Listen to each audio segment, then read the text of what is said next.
FX presents the Indu Podcast with your host, T. Sterling Watson.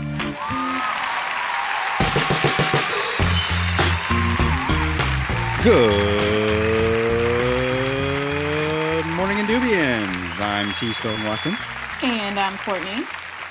This is the Indu Podcast. Thank you for stopping by and pressing play. Wait, that intro is much longer. I forgot. Yeah. Well, this is where morning drive time meets late night talk show, and we aim to entertain, enlighten, and provide auditory escape. Thank you so much for stopping by and pressing play. And then I say, how are you, Kortney? I'm good. How are you? I am fantastic, if not just a little losing marbles and other things that are supposed to be rattling around in my head. So, yeah. Mm-hmm. I've been there. Mm-hmm. We have a special guest with us today. Sweet, we do. We do. Yes, that's the excitement I needed. Thank you. Yes, we have an exciting guest from the Is it Crime in Color or Crimes in Color? Since there are many crimes that take place. Multiple, sure, yeah. It is singular crime. Singular crime. The voice you just heard booming through is none other than Keyerra, one of two hosts of Crime in Color. How are you, Keyerra? I am great. How are you doing? I'm still a little loose in the noggin, apparently. So that's fine. Yeah. It's all good. It's all good. So yes, thank you for joining us on this joyous occasion. Yeah, thank you so much for having me. Not a problem. Not a problem. Since you are new, well, we normally like to ask a couple questions for newcomers, since my listening audience probably doesn't know who you are. So first and foremost, this one has nothing to do with your previous podcasting experience. Instead, it is my infamous icebreaker question. So, are you ready? I am ready. Okay. So Ben & Jerry's, you're familiar with Mr. Ben and Mr. Jerry, right? Yes. Yes. Okay. So they call you up. They're like, actually, I think one of them's dead. Never mind. They call you up and they're like, we need a new ice cream flavor. What do you have for us? And can you also name it? Oh, man. So I'm not familiar with all of their flavors, so I don't know if they've done this yet, but some kind of like a caramel apple pie ice cream. Ooh. Would be amazing. Perfect. That actually makes a lot of sense. Like, why hasn't this, or maybe it has been done, but if it hasn't, that's dumb of Ben & Jerry's to not have done it. As an ice cream aficionado, actually, no, we're not done yet. We're not done yet because you still have to name it first. I don't get into it. Okay. Yeah. I don't even know what to name that. I mean, don't overthink it either. Naming things. Don't overthink it either. It could just be something apple caramelly, but don't do that because that one's corny. But just do something. Can't steal that one. Right. Man, yeah, some kind of like, I don't even know. Like, what's a pun that you could use? Ooh, let me search. Let me Google that. Apple pie puns. Let's see what we get here. I would never think to Google puns. I only have pies for you. Apple pie ice cream. That's all right. Wordy, that's though. A good one. I like have it. Feelings for you. Get it? Apple pie feelings. Maybe not. I only have pies for you. That's a good one. I may have a better one. You are the apple of my pie. All right. I think that's the winner. I think that's it. Because yes, that is what Ben & Jerry's is known for. They do have kind of wordy titles sometimes, and then you just have to check underneath exactly what's in it. Because like, okay, that was very clever, but what is this really? So. Right. What am I actually about to consume? You're right. As to answer your question, I do think that I'm not sure if it has been made, probably not by Ben & Jerry, but I think I've seen something similar. Oh yeah, I definitely have had it before, but I would love to have Ben & Jerry's be the one to produce it. Yeah. Yes. Because they do ice cream right. Like that's actually what Kortney and I were just discussing before you arrived. Oh. Because she was eating ice cream. I was wishing I was eating ice cream, and here we are. So very, very well. So Crime in Color, what is that about? Yeah, Crime in Color is a true crime podcast that focuses on people of color in true crime. Ooh, nice. So yes. What is the craziest one you've ever covered? Oh my goodness. So I've covered pretty like dark ones, but I think like the craziest one, in my opinion, that I covered was this episode I did on Cianki Lalamond, who was a scammer. And he conned this woman into murdering her estranged husband so that they could steal his identity and commit all of this fraud. It was crazy. The twists and turns, they got plastic surgery. There was just so much going on. That's crazy. I want to listen to that one now. I feel like that's when I might have started listening to your podcast. Really? That would sound very familiar. Because I remember putting some like stuff away at work and like, wait a second, what just happened? So yeah, it was, I think counterfeit bills, everything that you could think of was in this, and I was like, this is insane. Wow. Yes, as an I guess an avid listener. I was going to say avid listener, but the most recent episode I have not listened to yet. But that's only because I was studying for today's assignment, which will be coming later. So all my podcast listening has kind of been backlogged for the last few days. So sorry to, I was going to say the McElroy brothers, but I actually listened to them today, so that they're fine. But yeah, you and JV cover quite a bit of criminal activity over the past, however many years you guys kind of go back into studying, and you guys actually do your research and you actually write out like reports like, oh, look at this. This is just professional. Unlike over here where I'm just hopping together stuff.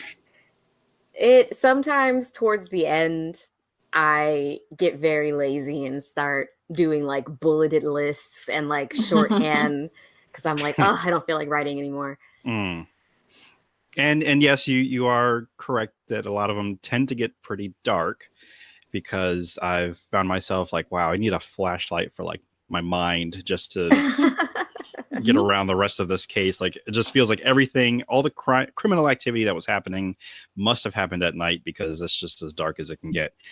And then I'll just need a hug afterwards, because it's just like, oh, I'm going to go call some people, just tell them that I love them, because it's just, it's dark. So yeah, but it is good. It is informative, at times kind of entertaining. So you're doing a lovely job. So thank you so much.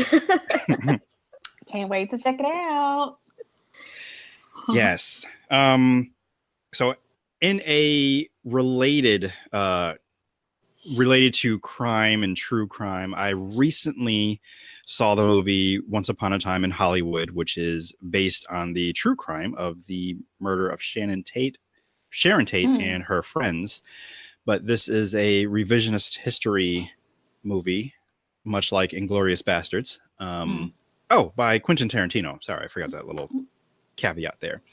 So I had let Kortney know this when I had seen it, like literally right out of the theater. And my first impression is that I do like it, but I couldn't quite figure out where it fits on the pantheon of Tarantino films or just in general. But I think it's up there. Like, his maybe top half of movies so far that I really enjoyed. And I also said it's the least problematic one. You don't have to worry about any characters using any racial epithets. That's any like words slipping out there. Yeah, wow, I am surprised. Right. Surprised. I am as well, because I'm like, okay, someone's gonna slip up here and say something that's just gonna make me cringe. But I was actually smiling like throughout most of it. So yeah, it was very entertaining. Like, I had no idea what to expect, and I liked it. I don't even know about this movie. Yeah. I am so like out of touch with like anything that's out in theaters. That's why I'm here. Even The Lion King? I do want to see that, but I don't know. I want to see it, but I don't know if I want to go to a theater and see it. Your apprehension right now is correct. That is right. That is the correct response. We approve. You are right. Yeah.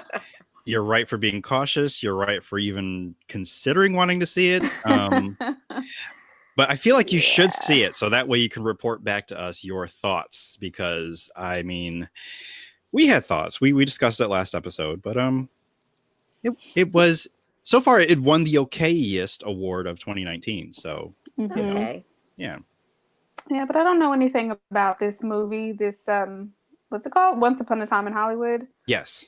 I just know Leo DiCaprio's in it. Margot, what's her name? Robbie. And then who else is in it? Brad Pitt. Yes. Oh, wow. That's all I know. That's all I know about it. Yeah, it didn't really look like something I wanted to see, though. and the way it comes off, it's almost like one of those like typical Hollywood movies about Hollywood. It takes place in, well, obviously, I was going to say the 70s, but 1969, when the Manson murders were happening. So this is that slight plug into true crime.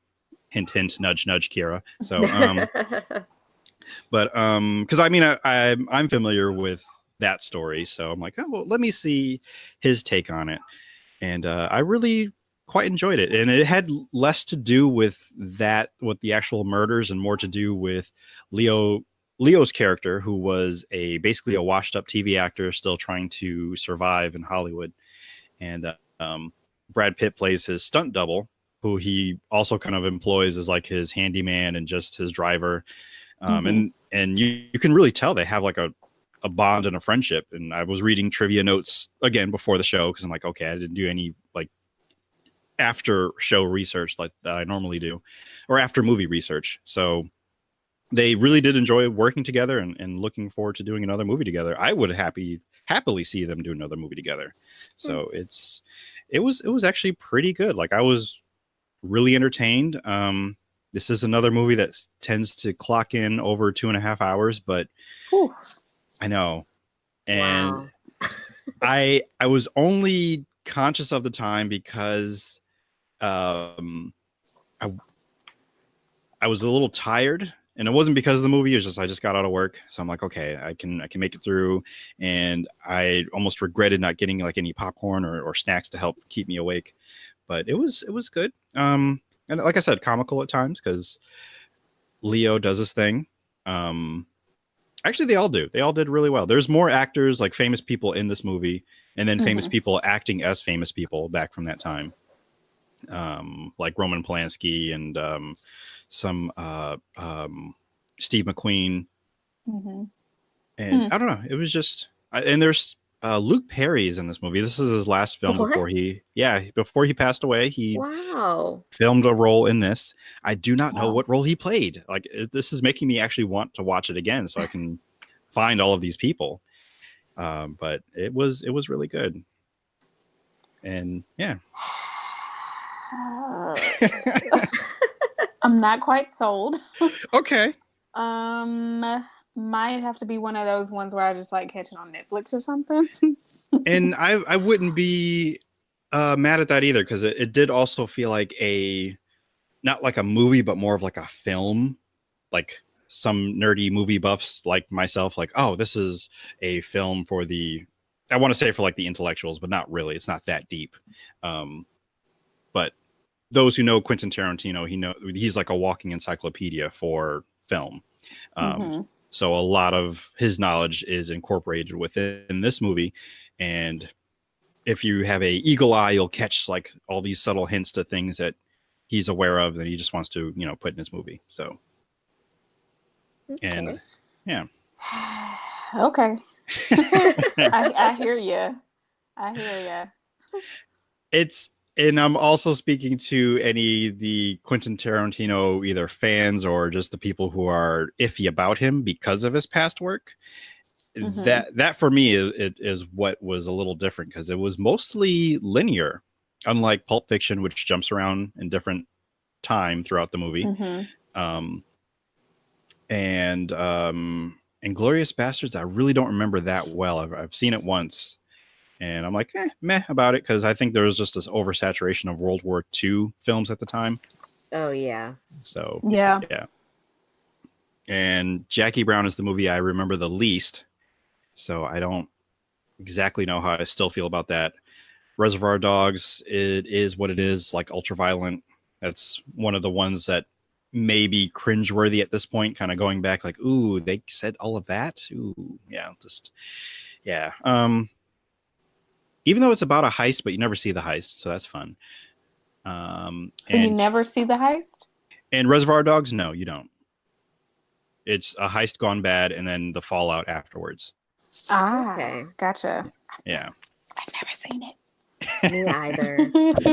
See, this is why I'm here, just to help paint a broad picture of all of these. Oh, and the other lovely thing about Quentin Tarantino films is that they supposedly all live in a shared universe.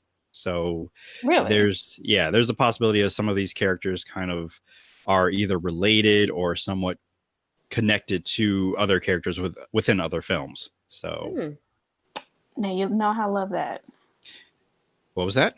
I said, you know how I love that. I do. Yes, I do. In fact, Reservoir Dogs has a connection to Pulp Fiction because one of the bank robbers or thieves or whatever, he is brothers to Michael Madsen's character in that movie is brothers to John Travolta's character in Pulp Fiction.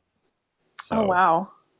So but is it clear, or is it like, how do you even know? They have the same last name. Oh. Yeah. So they were going to do a movie together sometime afterwards, but they both got too old. And spoiler alert, they both die in their movies. So, yeah. Well. Yeah. All right. Yeah. As you do. In a Quentin Tarantino movie. Right. But yeah, it's oh yeah, and Kill Bill 1 and 2 I also enjoy. I think maybe Kill Bill 1 more than 2, I think. But in Django Unchained, what I actually own, and after watching this movie, I kind of felt like, maybe I'll go back to watch that too, or watch it again. And I want to know I want to know the connection. I want to know the connection there to Django Unchained. Like who, who's related to who, and how are those worlds connected? Right. And there probably is a YouTube video out there that it does this explaining. So I think I saw a clip of it and I'm like, okay, I can't watch this yet because I haven't watched the movie, and I'll get to it. I should have added it to a list, but I forgot to do that too. But I'll get back to that. I'll watch that for you. I know you will, and then you'll watch it before me and be like, ha ha ha. I'm like, yeah, but you wouldn't have known unless I told you. So. That's true. You're right. Yes. So, on a related note, there were a bunch of trailers ahead of this movie, as any movie has. And I don't know if either of you have seen this new trailer for, oh my goodness, what is it called? I don't remember the exact title of the movie, but it's basically Tom Hanks as Mr. Rogers. Oh, Would You Be My Neighbor? Is okay. That yes. I wasn't sure if it was going to be, if it was that, but yeah, that's probably what it is. Yes. So have you seen it, Keyerra? I have. Did you cry? I teared up a little bit. Okay, yes.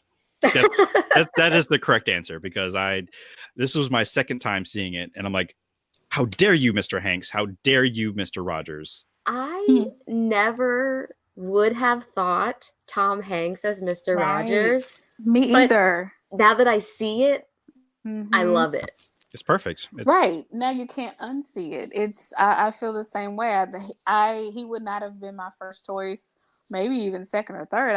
Because I've never seen him in that light. But they did, well, from the trailer, they did that. And I'm super excited about this movie. I want to see it, but I know what's going to happen. It's inevitable, and just bring tissues. I already know it. Are they going to show everything?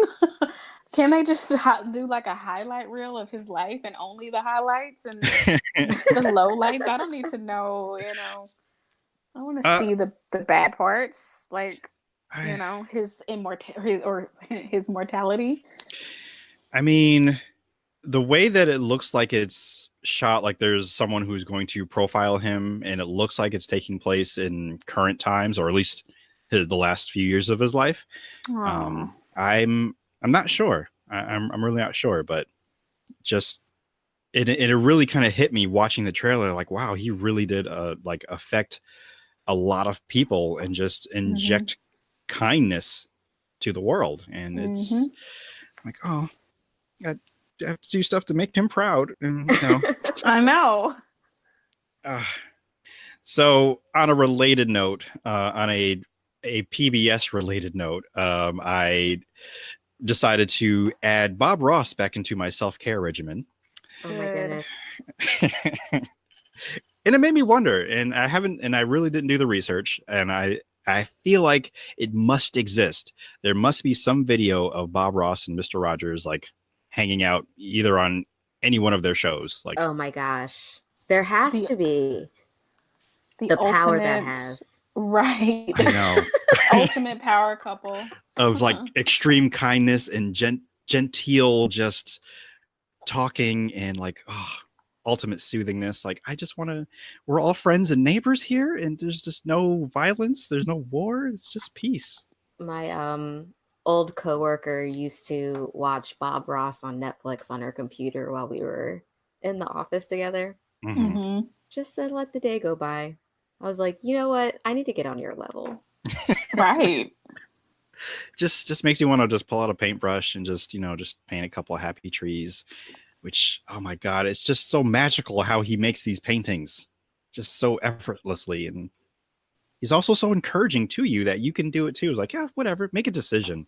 Just this is your world. He's like, this is your world. Create what you want, create what makes you happy. Oh, you make a mistake? No. Just paint another tree over it. Right. I just like, oh my gosh, we don't deserve. We don't. But here it is, just episodes which I feel like Netflix kind of just swaps out every so often. So you don't see the same ones. But then again, for me, I would never know I'm watching the same one. But it was just very soothing, and I was able to just kind of drift off into a peaceful sleep as he painted dreamscapes for me. On happy little trees. And crashing water. Oh, it's just so incredible. Like, giving me that impression that I can do it, and I know what he would do. Like, if he was here, he's like, you can do it. Just go ahead. Like, go for it. Like he's not taking no for an answer, but at the same time, like, it's your choice, your decision. No pressure. Absolutely no pressure. He's pushing you into greatness very gently, very calmly. Yes. Like the gentle whisper of a feather just blowing you forward. But it's like, I can do this. I can fly, really, for real. Like, I've got wings. No, for real, I can fly. Yeah. Yeah. I can do this. Yep. And he's just right there behind you. Yes, you can. I got you. So yeah, that'll be something I'll check out later to see if they actually did meet, because I feel like that might have been one of like Mr. Rogers episodes where he goes and how he visits the post office, or he goes his friends. Exactly. So I'm sure either he went to go visit Bob Ross, or Bob Ross came on his show or something. I don't know. But it has to exist. I just did a quick search. I didn't find anything, but that doesn't mean it ain't there. Right. So hopefully it's for real out there, because we need this in our life. We do. I need to see that, like, I know it's still an ongoing joke / meme that there hasn't been a more ambitious crossover than such and such, but I feel like that's the crossover that we need to see, where it's just ultimate. And yeah, I need to see that. Agreed. So yeah, that was a couple of the things that have happened in the last couple days, for me at least. Have you guys been up to anything the last I don't know, few days, weeks? See anything? Read anything? No.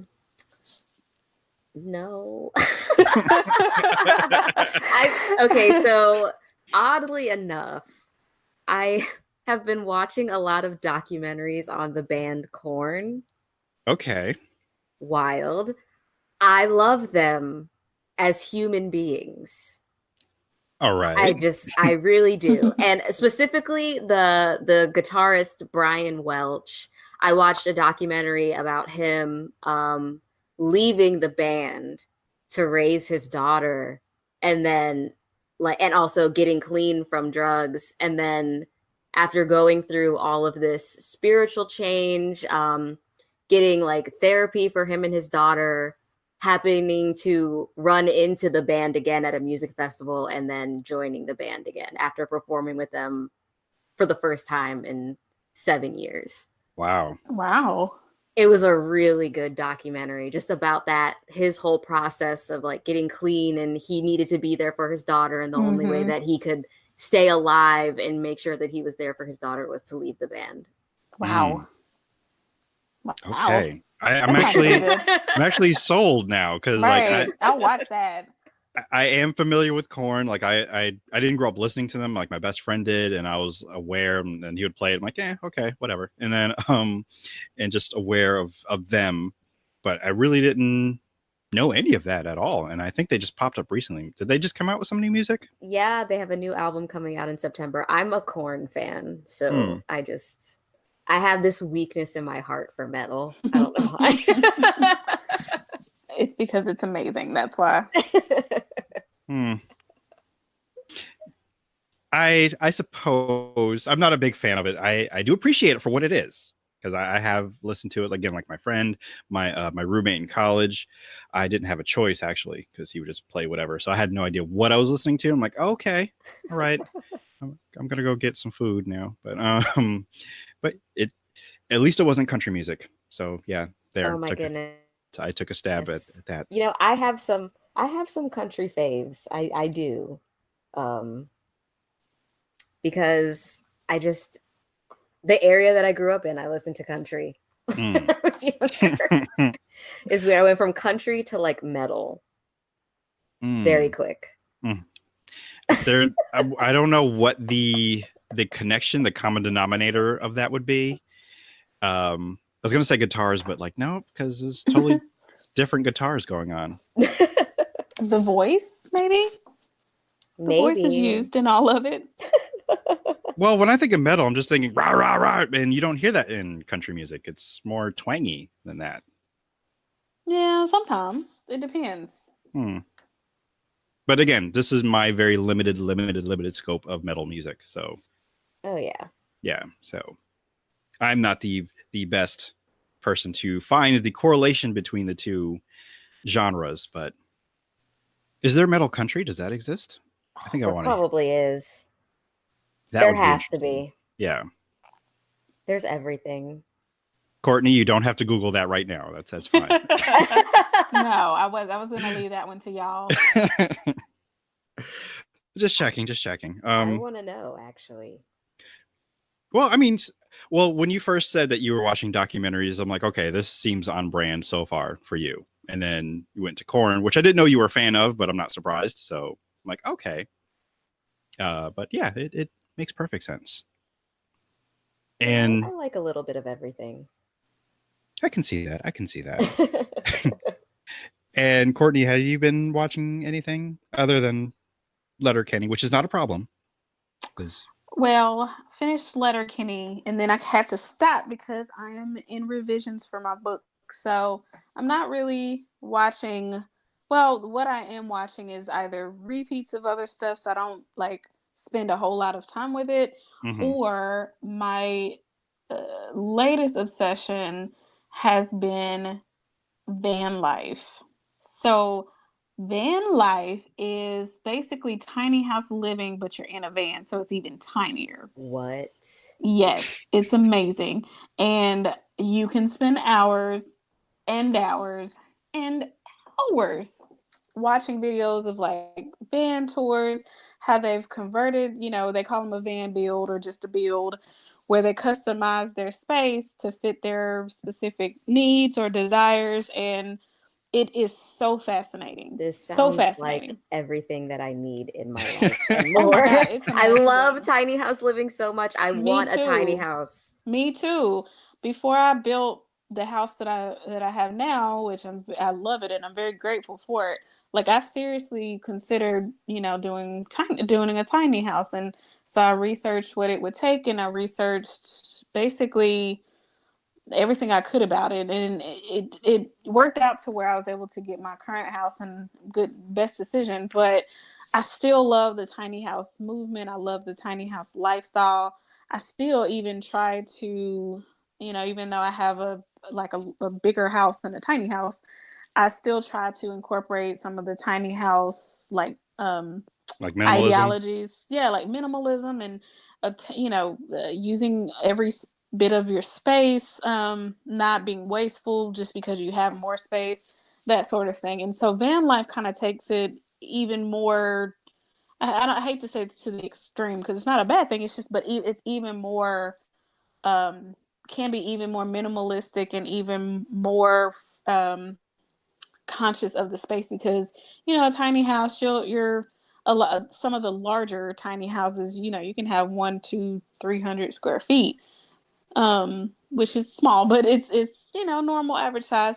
Mm-hmm. But like with van life, you're in 60 square feet because you're literally in a van.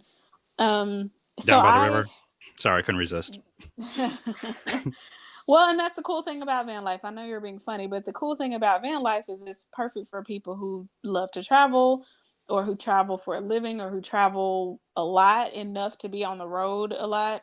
Mm-hmm. So it's just really neat, and it's it's something that I look forward to watching. I'll just find my videos on YouTube or whatever, and it's something that I look forward to watching, like after work, or if I just want to watch a quick 15-minute video or 10-minute or whatever, I can, and then I can move on. So that is my latest obsession, in between editing the bejesus out of my book. And really that's my life right now, is revising a novel. But then I watch van life videos, and I love it, and you should too. And where can it be found for those that want to experience the van life? Where can we find it? So I watch it on YouTube. It's not a single show. It's people who are living the van life, and they post their videos. They post everything from, like I said, how they converted their van, which van they chose and why, because of course there's different styles, and there's different reasons for getting a smaller one than a larger one. How they shower, if they even have a shower in the van, how they shower in the van. Oh my gosh. Yes, I'm sorry. I'm in the middle of one. It's only like a 20-minute one, but they have a shower in the van. Now, a lot of them don't have showers in the van. They may have like an outdoor shower, or just don't have one at all. Same thing with a toilet or a bathroom. Some of them have bathrooms in, like, toilets or whatever. Some of them do not have toilets, and they talk about what they do to, take care of themselves. So it's so interesting. Like I'm already like, I do not want to do van life just because I've only been in my house for 1.5 years, so I'm not ready to let it go yet. But I have already started making my wish list for my van, whenever I get one. And because like it's amazing. It inspires you because you really look at like what they do with their space, how they customize it. I could go on, and I'm not gonna monopolize today's podcast talking about this, but yeah, I can tell y'all like which people have the better quality videos, but it's just a matter of going on YouTube and searching van life, and you will not be disappointed. Can I ask how you came across van life? I'm curious too. Yeah, I actually don't know, because let's see. I think I may have been looking for, I don't know, I was probably on YouTube, just, Oh, like when they suggest things to you, and then you're like, what is this? I think and then it may just have fell been down the rabbit hole. This is amazing. Yeah. Like, how have I not found this rabbit hole yet? Oh my gosh, this is one you want to, I mean, it's just, it's informative. It's entertaining. It's really, and then like the quality of some of the videos is like, oh my gosh, I got to step up my game, and I don't even shoot video, but I want to. So I mean, that is the next step for them to do, network as videos. When I want to do it for me too, for various things, and I've dabbled in it, but like just to see how they film it, even I've started to dissect, because that's how my brain works. I've started to dissect how they film, because a lot of them, like I said, are like avid travelers, like world travelers, and so their videos are just amazing. They use drones to do like these amazing overhead, Lord of the Rings style pans of whatever landscape they happen to be, parked at. How they edit their videos, just so good. So I think it was suggested to me on YouTube, and there's a YouTuber by the name of Janelle. She's this cute, like energetic, bubbly, and very entertaining lady who, she's 20, I think, 19 or 20. She doesn't live in one of the more high-tech vans, but it's more of like what I would call a normal van. But to see her talk about it, like it's insane. She literally has 3 videos. I think she just posted her last and third video like 2 days ago, yesterday, something like that. This girl has 1.5 million subscribers. 1.5 million. And so really I just started I watched her 2 videos at the time, and I was like, I want to follow this. She's really cool, and she, it's neat. And then it just went downhill from there for me. I've been in the van life rabbit hole happily since then, which was like 2 weeks ago. So have you and I'll give a subtle shout out to like CarMax looking for vans, just pricing it just to get an idea. Just like I have not. Well, actually, I have, because there's like a running theme of the videos that I've watched. There's a running theme of they call them their Mercedes Sprinters. That's all I really can tell you about it. I know there's like a 144 and a 170. I assume that's inches, but I don't know. So Mercedes Sprinters are like pretty popular among the van lifers that I've been watching.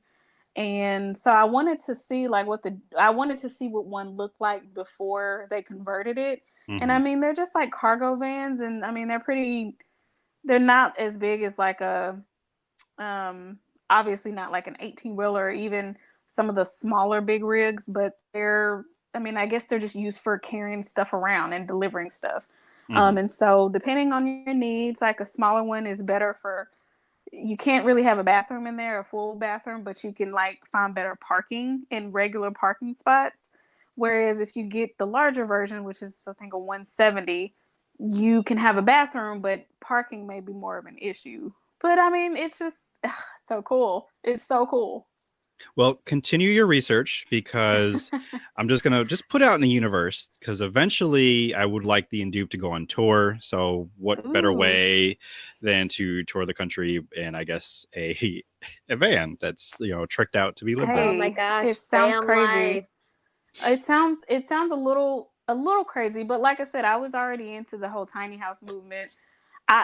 Honestly, one of the only reasons I didn't really pursue it is because I didn't want a tiny house on wheels. If I got one, I wanted it to be like on foundation. Yeah, that's what I want. And then from there, I just kind of realized that it was more conscientious and more my speed to just find a small already built house, and then it just went from there. But again, van life is part of that.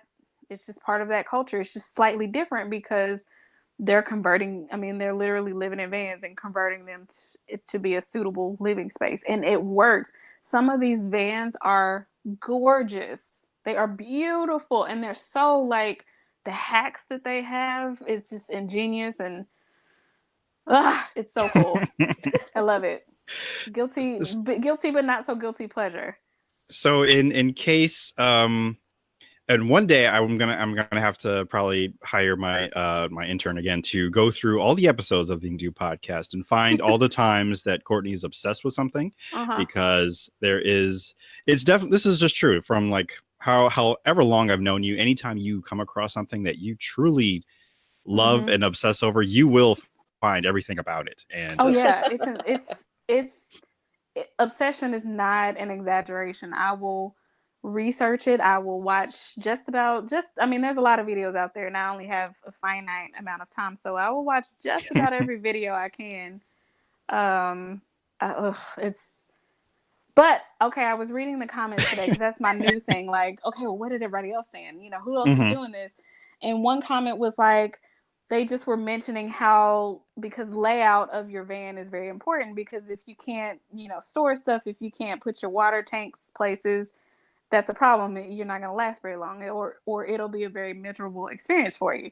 And so somebody was talking about how the layout of the one video we were watching was like the best he'd seen all day. And he's like, yes, all day, because I found this and I've been binge watching because I fell down this rabbit hole. And I was like, my man, I get it. Me too. So it's like a real thing, y'all. So look it up, and it's so cool. So cool. I don't have a segue to get out of that at all. Yeah, it's just amazing. It is. Now, because we have I'm just going to call you a criminologist here with us today. Wow. More than we are. Yeah, definitely. I only know about I am a life. girl with a laptop. That's all I am. with immense research on, I mean, you could probably do I'm not giving you any ideas, but if you want to do a spinoff on how to get away with murder in your own way, because you've researched. Do it.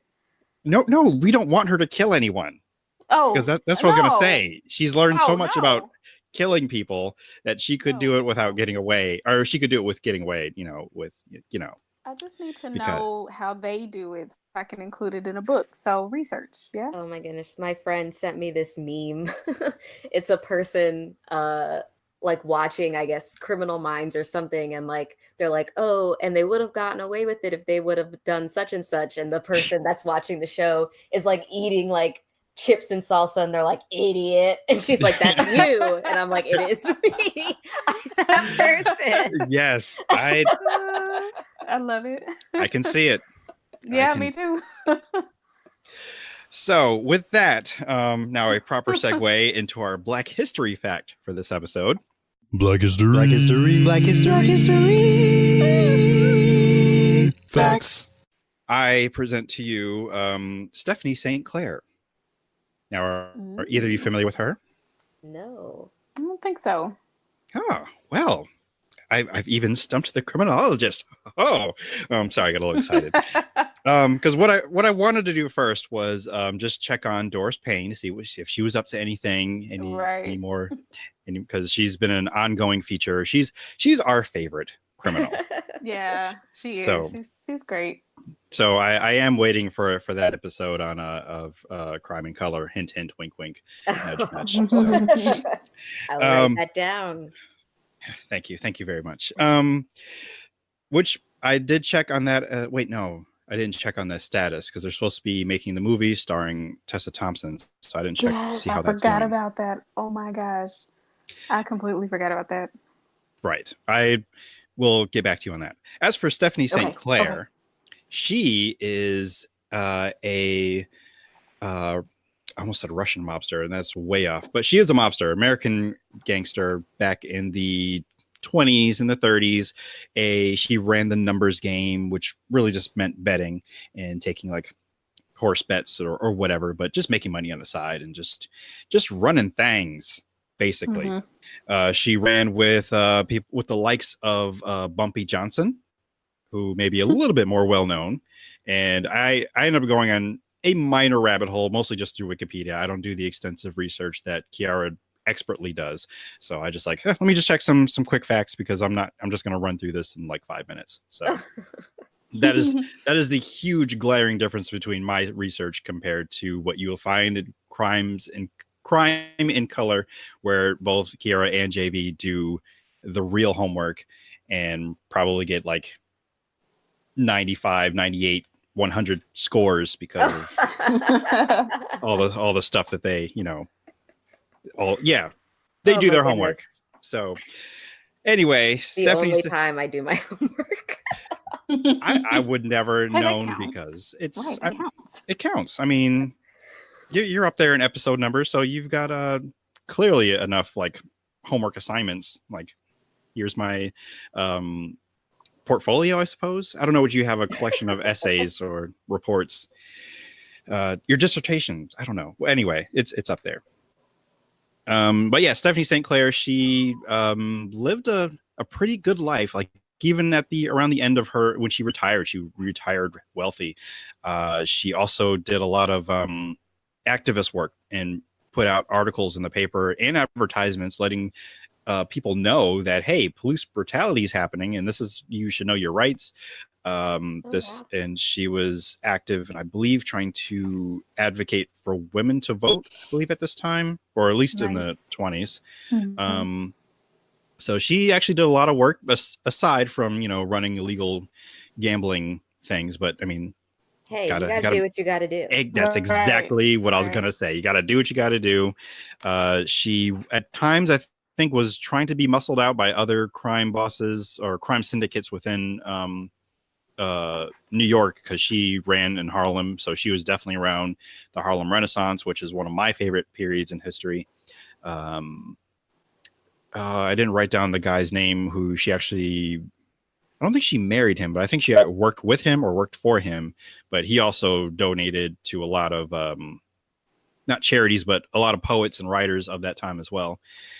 And I think I might be getting it also confused with Bumpy Johnson, and he was named Bumpy because when he was a kid he had a big bump on the back of his head apparently, so it just that makes sense. Yeah. It just sticks with you. Yeah. Old school nicknames are like to the point.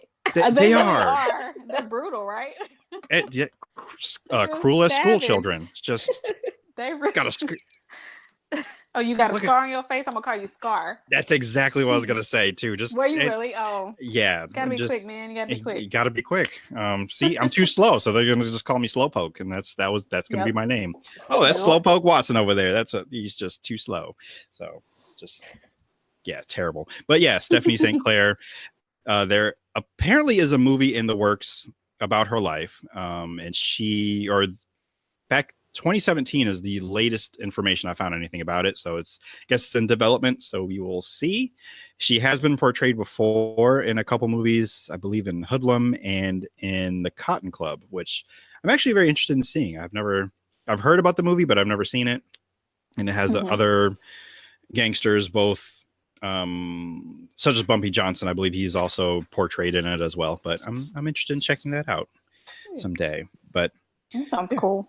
Yeah, Stephanie St. Clair. And I think I'll give also a shout out to Nerds of Prey, because about a year or so ago, I think they talked about her on their podcast and they did like a history special. So, so check her out. And should you want more information, and maybe it might be a future episode in another podcast that centers around crime, I don't know. Just, just throwing it out there. So yeah, that's Stephanie St. Clair. She sounds awesome. Yeah, she is, and overall good people. So yeah, I think what we're gonna do, we're gonna take a quick break, and when we return, we will dive into the special segment of this particular episode of the Indu Podcast. The Indu Podcast. Hey there, friend. Enjoying this podcast production? I bet your sweet buttery face you are. I bet you're also thinking, how can I support this show and look awesome doing it? Aside from telling your best pal and all their kin, you can head over to Indoob.com, and 2 clicks later, after hitting the store tab, you'll find yourself with several fun and fancy swag brought to you by the fine folks at the Indoob Network and T-Public. If you're a fan of Indoob, Food Fight, or anything under the Indoobian sun, you can find it plastered on mugs, hoodies, pillows, cases, bags, and of course, t-shirts. Hurry on over now, and you may catch a sale with all tees 30% off. Seriously, they have sales like every other week. So head on over to Indoob.com or tpublic.com. That's TEEPUBLIC.com and type Indoob in the search bar and continue to pod with the best.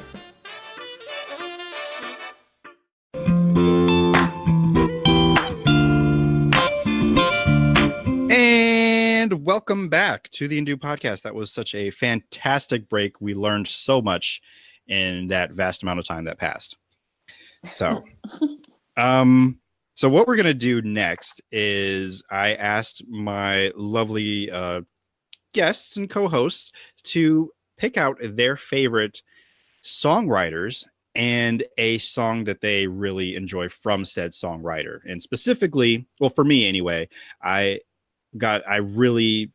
we've kind of discussed how much we love music, but some of these songwriters or songs have just amazing writers and so much talent. And for me, it was very difficult, this challenge I gave me and you guys, to just pick at least or at most 5 songwriters and one song. And did you want to go first, Keyerra? Because I'll go first if you don't want to. Sure, I can go first. Okay.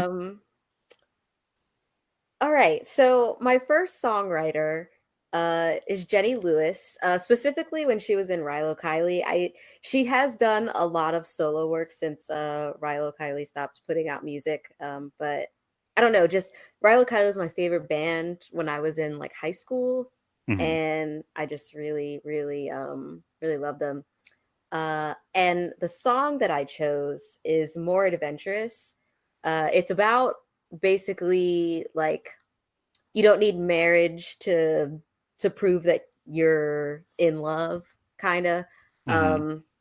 And I really connected with that growing up because like growing up, I didn't really see a lot of strong marriages. In hindsight, I did, but the ones that mattered like weren't like strong in my opinion.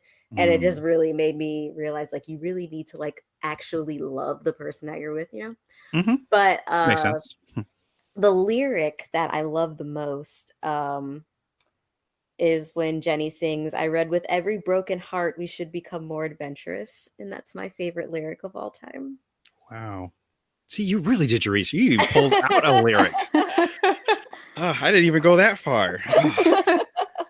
She gotcha. Yeah, this is what I get for like having a real life like researcher on the show. Oh my gosh. Coming up and showing up and just if only I had grades to give out. Like I have in due points. I don't know if that means anything to you, but you know, you've got Ooh, I love points.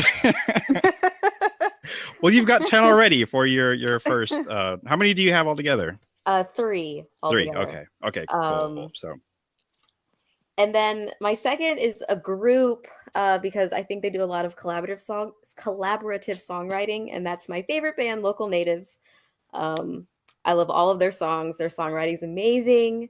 I love I love everything by them. But I guess, do you want a short lyric or a long lyric? See, I wrote the lyrics down that I like. Wow. See, this is what I'm talking about. So just okay. Go with the long one because you did the work. So we'll have you show your work. Long division. On their newest album, their first single was this song called "When Am I Gonna Lose You?" And I think Taylor said that he's one of the lead singers. He said that this song was about his current wife. And so the bridge says, "I remember you closing the shutters and laying down by my side, and the light that was still slipping through it was painting your body in stripes. I remember the trees summoned down like an archangel choir, and the ocean was all we could see, and I knew that I wanted you." And then the entire band starts singing "When Am I Gonna Lose You?" Oh, wow. That's deep.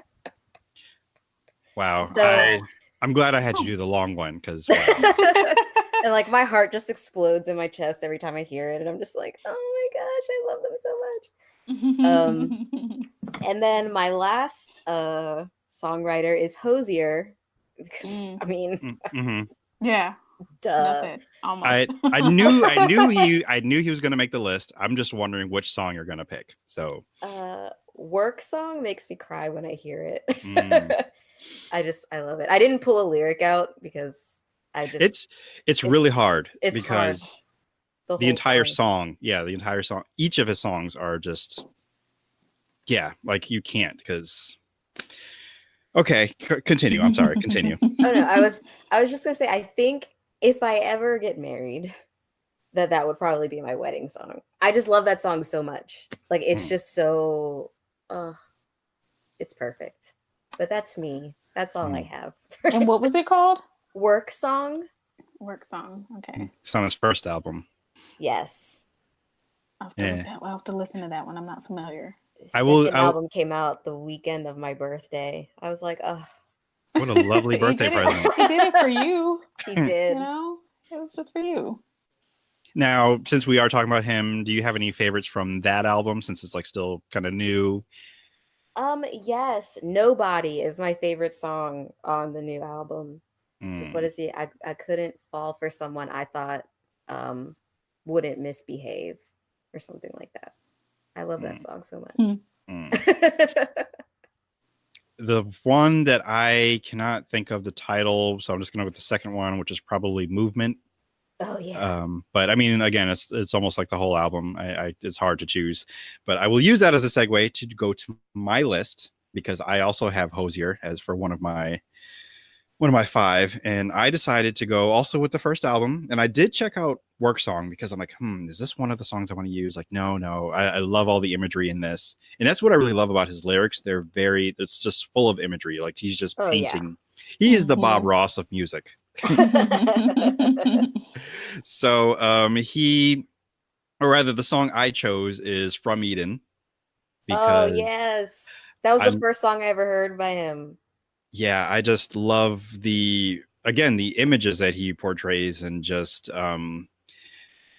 basically I want to say that he's almost in a sense telling this man to kill himself so he can take his woman. I think I may be misremembering at this moment, but he imagines himself as a snake kind of slithering up to the woman that he wants to take. All stuff from biblical Eden. So I just love it, and the way he just strings words together. And it was a difficult choice to pick a song from this guy. So yeah, From Eden is my first one. The next one I chose Lauryn Hill, or Miss Lauryn Hill. I'm so sorry. And The Miseducation of Lauryn Hill, the entire album I would submit, but I'm not going to because I would be breaking my own rules. So I'm like, okay, I need to narrow it down and find a song, which took me quite a while. And that's also what I was doing before we began the show, because I'm trying not to listen to the whole album because I can easily do that. And then we wouldn't be recording right now because I would probably be listening to it a second time right now. So so I decided to go with Final Hour, and I actually really wanted to go with a song where she sings and raps, but at least with the rapping, you get more lyrical content. And for me, I really like the lyrical content in that song. Just fantastic wordplay, and just she's at the zenith in her career at that point. I mean, it shows because I think she had 15 Grammys or something. Maybe not 15, but a lot of Grammys. It was a lot. Yeah. She racked up. She racked up. Yes, big time. My next one is Fall Out Boy. Oh. Writer Pete Wentz, who I believe pens most or the majority of their music. Yeah, I think so. I again had a difficult time choosing. Their third and fourth albums are my personal favorites. Infinity on High and Dose something. I think it's French. I don't remember. But I went with Coffees for Closers. Sometimes the title really doesn't. I mean, for this song, I don't know how the title correlates with the song itself. They never do. They never do? Okay, good. I don't think they do. And I don't think so. Yeah, because sometimes they do, sometimes they don't, and you have to read liner notes, or you probably have to ask Pete himself, what does this title mean? And I was watching this movie, and that's why it's titled that. Yep. But again, it's all wordplay or clever wordplay, and I just love the way he writes, and I also love the way that oh my god, I can't believe the lead singer's name just disappeared. I just was thinking Patrick about Stump. it too. Yeah, Patrick Stump. Yeah. Yes, I love his voice. He's just I love the way he sings. I have a video that I think that you would really love. I've been watching this guy on YouTube called the Punk Rock MBA, and he does how this band got big, and he goes into detail about how Fall Out Boy got big, and it's really Pete's marketing of the band. It's really interesting. Interesting. It's not a bad video, but it's Like, he's just like, this is what he did, and you have to like give him props for knowing how this stuff works, and they would not be where they are without like Pete being very smart. Well, definitely do float that over, because like I don't think I've done like a really deep dive in them lately to like just find out like the inner workings of them. I know they went on hiatus for a little while and they came back, still making great music. And I just love hearing the stories behind the songs. And I know that's what like Keyerra, you and I had talked about before, just about other songs and songwriters, and just like, oh, what's the inspiration for this? So yeah. So I'd definitely be interested in that. My next one was also a very difficult choice because of the extended discography, just so many albums, is Black Thought of the Roots. And the song I chose was Don't Feel Right from the album Game Theory. Now, I could have chose anyone. I almost went with The Next Movement from, I think, their second album. Only because that was the first time I ever heard of the Roots. And I'm like, wow, what is this? And let alone just the music, but just his style and rapping, and just also just the delivery. And again, I just love wordplay and intricate rhymes, and which is, it's a lot. I love it so much. So I had a hard time picking one. So I'm like, okay, let me just pick one that I really, really like. And Don't Feel Right is a very dark song, because it is just, they were actually talking about stuff that was happening around that time. And I think it was political. I know at times they were kind of referencing Bush and terrorism, but also just things that were happening like in Philly that was just really just not good. And you could really feel that within the lyrics and also the music. So I went with that one. Although that album did end with a very happier song featuring Wale and Patrick Stump. And I don't remember the name of that song, but it's fun and happy. My last one is, I would say, a fan favorite, and it's none other than. I know you're gonna say it. You're gonna say it. None other than. Should I say the song first and then the name? Sure. Just to give it more like, okay. The song is called Nonstop. The person who wrote it is none other than Mr. Hamilton himself, Lin-Manuel Miranda. So I chose Nonstop because it is the most intricate song for me anyway on that album, and so many people singing over each other and so much happening in that song. Yeah. And again, it was a difficult choice because like, okay, what song do I pick from this album? Yeah. And I even, thought about looking at Moana too, because I mean, Shiny is a brilliant song. How you wrote a song about a giant turtle? Oh, not a turtle, a crab. I'm sorry, a giant crab. Yeah, crab. I love Jermaine Clement's Oh voice. my gosh, I love him so much. So do I. Actually, I think I'm gonna have to switch Flight of the Conchords out. Actually, I'm gonna do that. Yeah, cool. Thanks. Oh, okay. Thanks for the idea. I mean, because he is great, and I think we're all in agreement that he is just a fantastic person. I mean, if you're watching Legion, he's oh my god, I forgot. There's a new episode I haven't seen yet. He's on that show. He's on a fantastic movie, What We Do in the Shadows. Oh my gosh, I was just about to say. Yeah. That movie kills me every time I watch it. So we're werewolves, not swearwolves.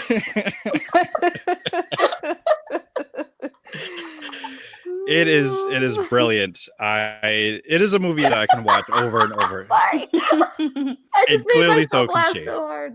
Oh. It's deserved because it's a very funny movie, and there are things I keep finding each time I see it. Like I did not catch that the first or second or third time. So I love that movie. Do you watch the show at all? I don't watch the show, but I've been told that I need to watch the show. You do, because I don't watch much TV. It's okay. It's I didn't for a while either, but then I just found little pockets of things to watch, and that is one of them. Like once I found out they're doing the show, and everyone is involved. Jermaine, Taika, they're all involved in it. Oh wow. Okay, yeah. And Then I That's great. definitely need to watch the show. Right. yeah, they may or may not even appear in the show too. Okay. Anyway, Kortney, it is your turn. So my number 5 pick is Flight of the Conchords that I just added. Because I love Jermaine, Clement, and Brett. What's his name? Brett somebody. Oh, what is it? He's so adorable. What's his He's name? so adorable. Brit. Brit. Brit. It's Brit. Brett, but they say Brit Brit. because they're from New Zealand and it's great. Mhm. So Brett McKenzie. So Yes. I just they're a parody band and I love them because they make me laugh but they're so talented. They're really talented with their songwriting skills to me, and they're just entertaining. Like the point is comedy, the point is to make you laugh, make you feel good, and they do that. And that show I think really put them out there, and Jermaine is still very much active. I haven't seen a whole lot from Brett lately, but I know that they had a pretty decent career. So especially Jermaine, because he's out there. Yes. Out there. So yeah, I really appreciate them. My next one would be Pete Wentz from Fall Out Boy. Everything you said, Sterling, I agree with. I love them. I have not even gone through. Gonna put them on my list too. Yeah. I mean, they're great. See, when I presented this idea, I knew there was going to be overlaps, and I knew there was going to be like at least Hosier. I knew that from Keyerra because we've already bonded over him and like fighting over him who's going to take him. So, but I mean, you haven't finished your list yet, so let me. So there's more. Yeah, there's at least one more overlap.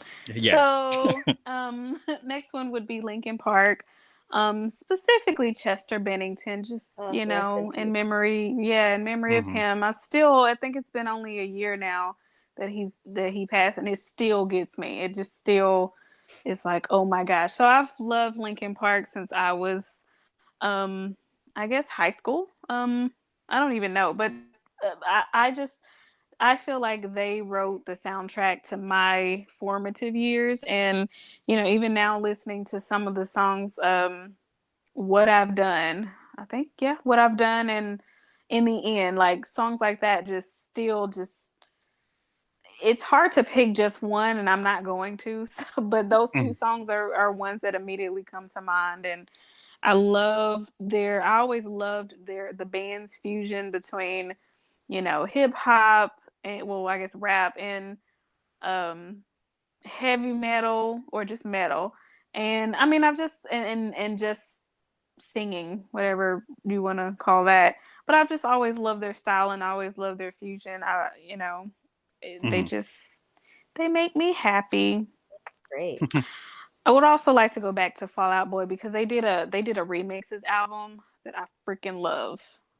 Love it. Did they? Like it's basically their they've got, let me see if I can see it real quick.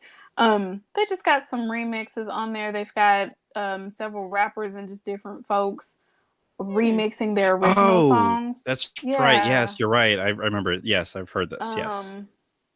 I don't know what it's called. I think it's songs from their Make America Psycho Again album.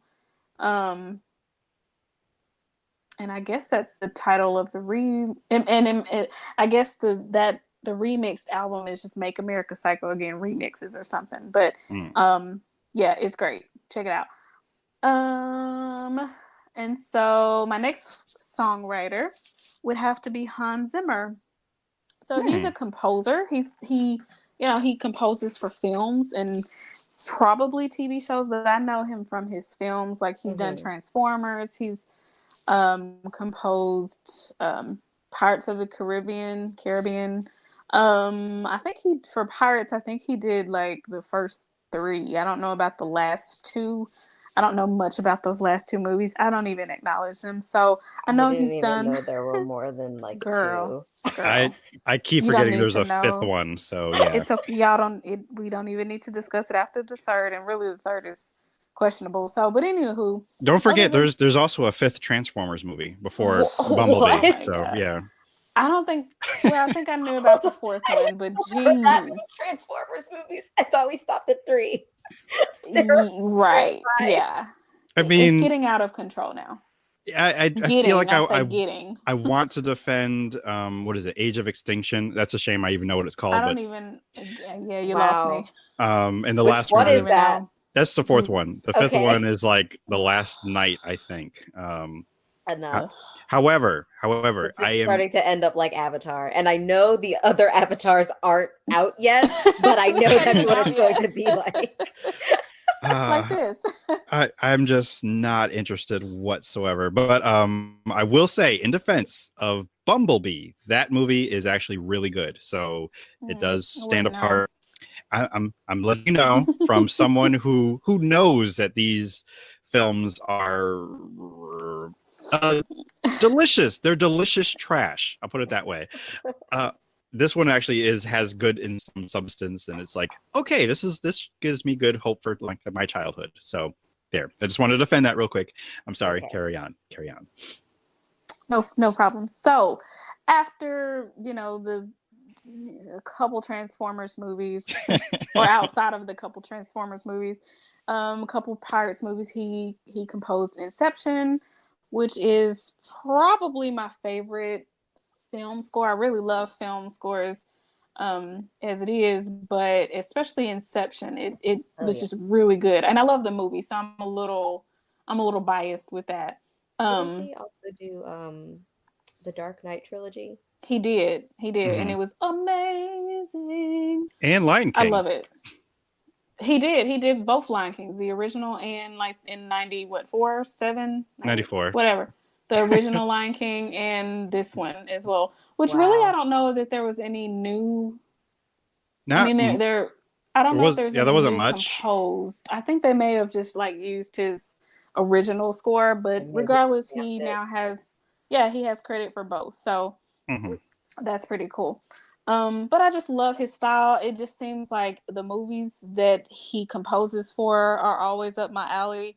And conversely, the scores that he composes are always up my alley. I don't know if the correlation, if there is any correlation, or if it's just him. I don't know, but I seem to like a whole lot of his stuff. So he has made it to number 2 on my list.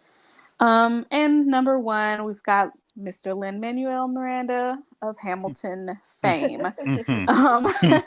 I agree that Nonstop is, I just appreciate all of Hamilton, just like most of us, are there. Like we love it.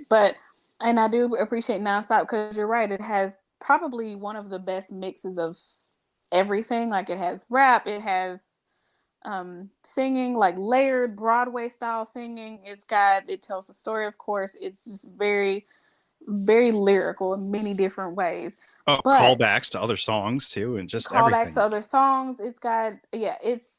It's amazing. And just to break that song down, we learn so much just about lyricism and composing. It's amazing. But my favorite song that I always go to is Wait For It for Hamilton. Of course, I do have other high-ranking songs like Nonstop, like It's Quiet Uptown, if you need a good cry, or if you just want to sing.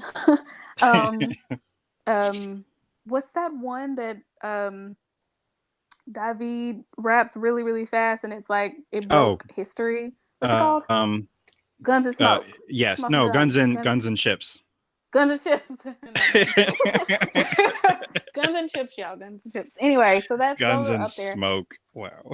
I was thinking Gunsmoke like a idiot. Anywho, oh my gosh. Wait For It is probably my favorite, or it is my favorite song because number 1, I can really hit all of those notes. Like I'm a decent rapper, but I'm a better singer, so I can belt it out. I know all the words, and I can't say that about every Hamilton song. But also, and really, mainly, why I like this song is the message. Even though it is set, within the story of Hamilton and Burr and Hamilton's like race to be first and to make history. Behind that is just the message of, okay, I may not be where I want to be, or I may not be where everyone thinks I should be, but I'm not falling behind. I am not, lying in somebody. I'm not lying in wait. I'm not falling behind. I am lying in wait. I am waiting for my chance, and I'm gonna get it. I don't need to rush this. I don't need to try to do what everyone else is doing or be what everyone else is trying to be. I just need to be myself, and I need to wait for my chance. And I just love that. It's to me, that's a very underlying kind of current with that song. But even Lin-Manuel Miranda said that he wrote that kind of with that underlying message in mind. Like, when your friends are all out purchasing houses and everybody's getting married and having babies and doing things that society says makes them a successful adult or a successful person. That is not necessarily the case. We don't know what other people's journeys are, what their struggles are. And he said that he kind of wrote that and jotted it down really quickly. And that was the core message. And that's the message that I get from it. So it just is really encouraging to me, even outside of the whole Hamilton universe. So, anywho. Well, that was a great pick and great reason for picking it and breakdown as well. I will say all of these songs that we have picked will be a playlist that I will start, and I will have you two collaborate on, and we will post it out there. So it's our favorite songwriters. I haven't come up with a catchy title for it yet because I haven't even created it yet, but this episode isn't even going out anytime soon. So, well, not anytime soon. It's not going out for like another week. So we'll definitely have time, and we could probably add a couple more on there. Honorable mentions. I'll put it that way. So, this was hard because I love music, but I don't think about like the songwriters, and like I should, but I'm just like, oh, I love this song so much, and the lyrics are amazing, but I don't think like that's it. Like that's where it stops. That's where it stops. Right. And that's why I thought it would be an interesting challenge, because sometimes I actually will go and kind of like read the lyrics, or I'll just kind of listen or think about the words and like, that's a really good line. And actually Kortney might have started it a while ago, because we started, I think it maybe have been a movie quote, but it was something very poetic about it. And then I think I was listening to a song later on. I'm like, that was a very poetic thing too. So I'm like, let me just go back and start listening to like some of my favorite artists and wondering why, or what it is about, like, not even just the musicality of the song, which I love that word. Just everything about the song, but specifically the songwriting, because that in itself is a craft, and then adding in the music to it.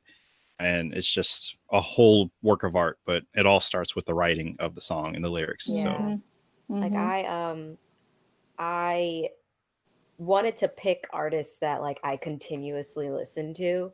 Because sometimes I'll be like, oh yeah, I love this song, and think that like the lyrics are everything, but do I listen to anything else by that artist, or if I listen to an artist, do I continue to listen past like their second or third album? Like I wanted to be conscious of artists that I listen to, like that I continue to listen to throughout their careers and what they do. Right. I mean, for example, for me, I thought about, like, it wasn't really a strong contention, but a band like Maroon 5, I love their first album and like their second and third, but it kind of just dropped off from there. I'm not too crazy about it. Like, their sound really changed too. It did. And I'm actually not against that, because I'm all for artists evolving and changing. But it just wasn't for me. So I'm like, I like your earlier work. And if I got to see a show or go to a concert, I would go. I might not buy a ticket, but I would go, like if someone invited me. Put it that way. And then there's also artists that I love, but like their songwriting, like there's nothing against their songwriting. The person in my mind I'm thinking about is John Legend. Like he is my favorite, but he's not like my favorite songwriter when it comes to lyrics compared to someone like Pete Wentz. So that's I completely understand that. That's kind of what I was going with. Like, okay, I love like the wordplay and the way all of this is mixing together with what you're saying. So yeah, that's what made this challenge so at least difficult for me, and really have to parse through and go through these lyrics and like, okay, why am I choosing this song or this artist? Because I have a playlist of my favorite songs. Don't ask how long it is. But I was scrolling through that playlist and I was just like, what can I choose? It was so hard. Mm-hmm. Yeah, because my list would be longer if I don't know, broadened my scope basically, and like, I'll let this one pass. But I'm like, no, it doesn't meet the standard I've set. So yeah, because I really just wanted to make a list that would involve the likes of Pete Wentz and Lin-Manuel Miranda and Hozier. So I had I'm not saying I'm rounding it out with Black Thought, but I mean, I've always loved his style, and just it was very difficult to pick a song from him or the Roots, because, and as I said before, Lauryn Hill, just that entire album. Like, I think I just might go listen to it all day tomorrow, because I've already done my oh my God, my honorable mention, because I really did have one, is and this Keyerra is a good example too, because of their whole like maybe music career, but Panic at the Disco. Oh yeah, agreed. Their first two albums were my favorite, but after that, not so much. And I think part of that is because their songwriter is no longer with them. So that does make a difference. Yeah, because that first album, oh my goodness. They also had crazy titles, which I knew where some of them came from, and it actually didn't correlate with the song itself. But the songwriting, and it's the back half of the first album that I absolutely love. Like, I'll listen to the whole thing, but those last 3 or 4 songs, just pure genius in writing. In fact, I might do that tomorrow too. So yeah, so keep an eye out for this playlist that we will collaborate on. I have no idea how long it will be. I know it has at least 13 songs, because that's what we discussed here today. So yeah, and thank you so much, ladies, for it, for your contributions to this challenge. Well done. Thank you. It was fun. It was very fun. I could talk about music forever. I love talking about music. Which is why I wanted you on this particular episode, because like you've got some insight and the research, and I know you'll bring it, and you did. So thank you so much. So where can people find you? And do you host a podcast or anything like that? Do you want to talk about that? Where to get it? Sure. Yeah. So Crime and Color. We have our Twitter, Crime and Color. We also have our website, crimeandcolorpod.com. You can find the podcast on Apple Podcasts, Google Play, Stitcher, and Podbean. And yeah, you can find me at So This Is the Key on Twitter. I mostly just post memes and talk about how my back hurts. So that's the thing. That's what I do. And retweet stuff just to laugh at it. That's really what. Well, I mean, that is the purpose of Twitter, it seems. So, or talk about my dogs, because I love them. Dogs, I love dogs. And I'm gonna steal Kortney's favorite phrase, is that we don't deserve them, but we don't. Right, we really don't. I look at so I'm literally obsessed with my boxer Reese. Like, I love my dog Sam. Sam is my baby. Like, we've had him since he was a puppy, but that's really my mom's dog. Reese is my dog. Like, she sleeps in my room every night. I wake up in the middle of the night and look over and I see her and I just want to grab her paws and just hold them. And I love her so much. My mom got her a harness that says emotional support, because my emotional support dog. I just love her so much. You're not alone, because that happens to me too. I'll look over and I'll see Chief just chilling in his bed, just under his blanket or whatever. I'm like, oh, I just want to go cuddle with you. And then you just get up and you just lay there with them, and they're so just amazing. But I love Sam too. Sam's my little handsome boy. I like to pick him up and hold him in my arms. Oh, precious. Yes. Well, again, thank you so much for joining us on this musical occasion. Yes, thank you for having me. Yeah, and we'll definitely have to have you back. Kortney, what do you have to share? If you want people to find you?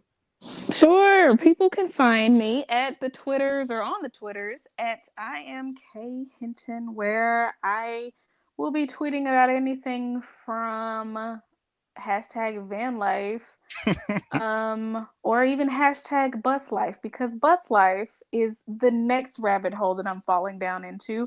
It's basically tiny homes plus van life, but on a bus, and it's amazing. Oh my goodness.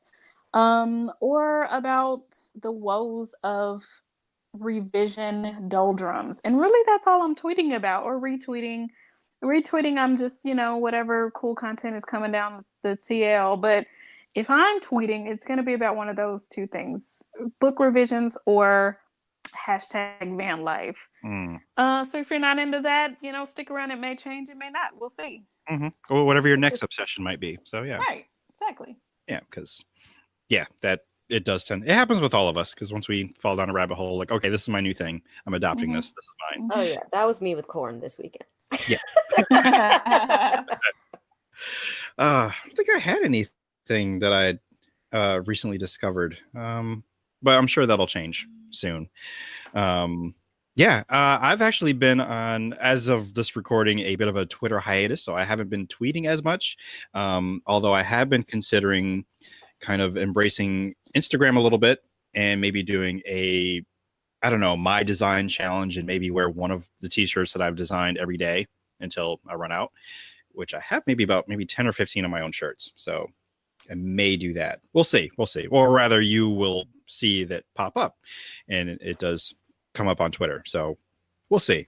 In the meantime, you can still follow me on all things at Indube, and go to indube.com to find the T Public store, which you can find the t-shirts I did just mention. For merch, Patreon to support and get perks, ask us questions by emailing indubepod@gmail.com. Please rate, comment, and share the pod on Apple Podcasts, Stitcher, Google Play, Spotify, and Podbean. Words are hard. Thank you so much for supporting, listening, stopping by, and pressing play. Tell someone you value that you value them. Kortney, Keyerra, I value you both. Thank you so much for everything. Kortney. I value both of you as well. Y'all are awesome. Happy to know you. Live without regrets. Live for the folks you love. I've been your benevolent host, T. Sterling Watson. And remember, if the world didn't suck, we'd all fall off. Stay fresh, cheese bags. No. I was like, are you going to fall? You're not going to fall?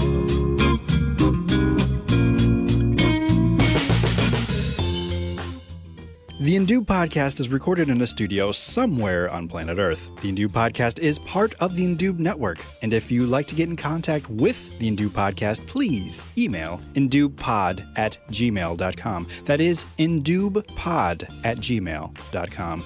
You can find the Indube Podcast on Apple Podcast, Stitcher, Google Play, and of course Podbean, or wherever podcasts may be procured. If you'd like to find out more information, please visit indube.com, where you can find our store, the blog, and of course our Patreon, if you'd like to support and donate and find more perks and fun things to listen to and watch. For Chief, DJ Joe Daddy, Bilford, this is T. Sterling Watson signing off. Thank you so much for listening.